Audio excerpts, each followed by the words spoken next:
What are 5 tips for active listening skills? How can you become a greater listener? Let's find out.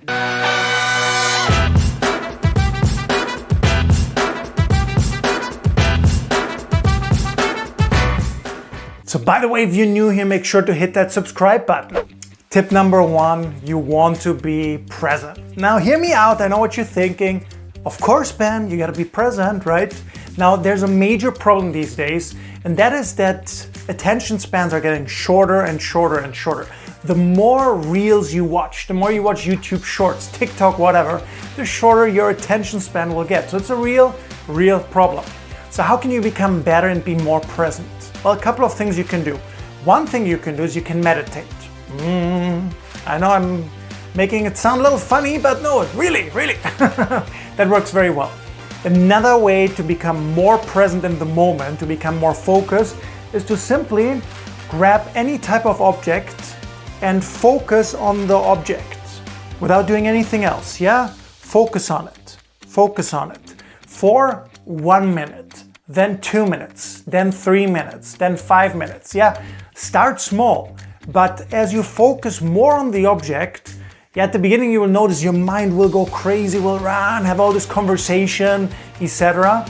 But if you do this, you will become more focused and more concentrated, and you will become more present for your listening as well. Tip number 2 to become a great active listener, you want to mirror the other person. You want to mirror the other person, yeah? You want to mirror their emotions, their energy, their gesture. So somebody is during talk like, hey, how should you be? Also, hey, right? If somebody is like, hey, you should also be, hey. All right? So you should match that, because if there's a imagine somebody goes, hey, and then the other person goes, hey. You see what I'm saying, right? There's a big mismatch, and it goes in the way of listening as well. Yes, so mirror the other person's emotions. Just do one thing you don't want to do. You do not want to copy everything exactly. Yeah, sometimes people learn this tip about mirroring, they copy it. So if I do this, they also do this, right? If I do yeah, they copy exactly yeah. And when you do this exactly like the other person at exactly the same timing, it comes across as manipulation, and people usually figure it out. That is not our goal. Our goal is to become great active listeners. You have to care about the other person and connect with them. So mirror in that way. Number 3 tip to be a great active listener is to listen without judging the other person. You know, so many of us, we do it, right? We're listening to somebody, we're waiting to correct them or to judge them, to go one way. Don't do that, okay? When you're listening, you want to be like an open book, not like a closed door, not like a judge, you know? You don't want to do that, okay? Also, be careful that you don't jump to conclusions. All right, some of us, right, it's personality type related too. We are chop people, right? We want to get to the conclusion quickly, but not everybody operates the exact same way that we do. So give the other person space, okay? Listen without judging. Tip number 4, paraphrase and summarize. Yeah, you want to kind of repeat and summarize what the other person says to you in your own words. Don't be a parrot, yeah? If they go like, yeah, it's been so difficult with that client, don't say, oh, it's been so difficult with that client. No, if they say, oh, it's been so difficult with that client, oh, I can see I had a tough time with that customer, right? Go this way, okay? Also, you can ask clarifying questions.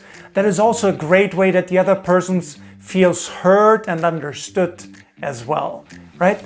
Oh, it didn't go well with that client. You had such a tough time. Can you tell me a little bit more about that, right?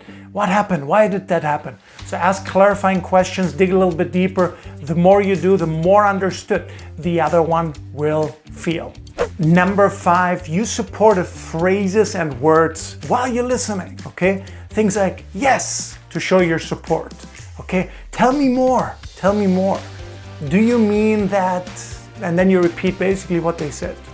Things like, really? Yeah, do it all in good measures though, okay? Do it all in good measures. Plenty of stand-up comedians have joked about that, right? How to really listen to their spouses. Really? Wow, amazing, incredible, wow, really? Okay, don't overdo it like that while not listening and just throwing in these words. No, really care. Use these phrases to care, these words to show that you care and connect better with them. And lastly, here's a little bonus, something that I've used for the last, 15 plus years that has done magic, in my personal life and especially in my career as well. And that is really, when it comes to problem-solving listening, sometimes you're listening just to make the other person understood so they can express themselves. Many times though as well, especially in business, listening should be for problem-solving. True? And my strong recommendation is when you do that, write everything they say down. Write it down. Get a notepad, use a whiteboard, whatever it might be. While you're listening, write down some keywords of what they're mentioning. Yeah? And then the great thing is when you help them, when you're actively listening and you write things down and you help them clarify things. And then afterwards you give them solutions to the problems. You can refer back to all these notes, right? Make arrows and connect everything and write down new words about what your solution might be. Try it out, it works like magic. So comment down below one time, what did you learn, what you're gonna apply, what's your biggest takeaway? Yeah, if you haven't done it yet, hit that subscribe button.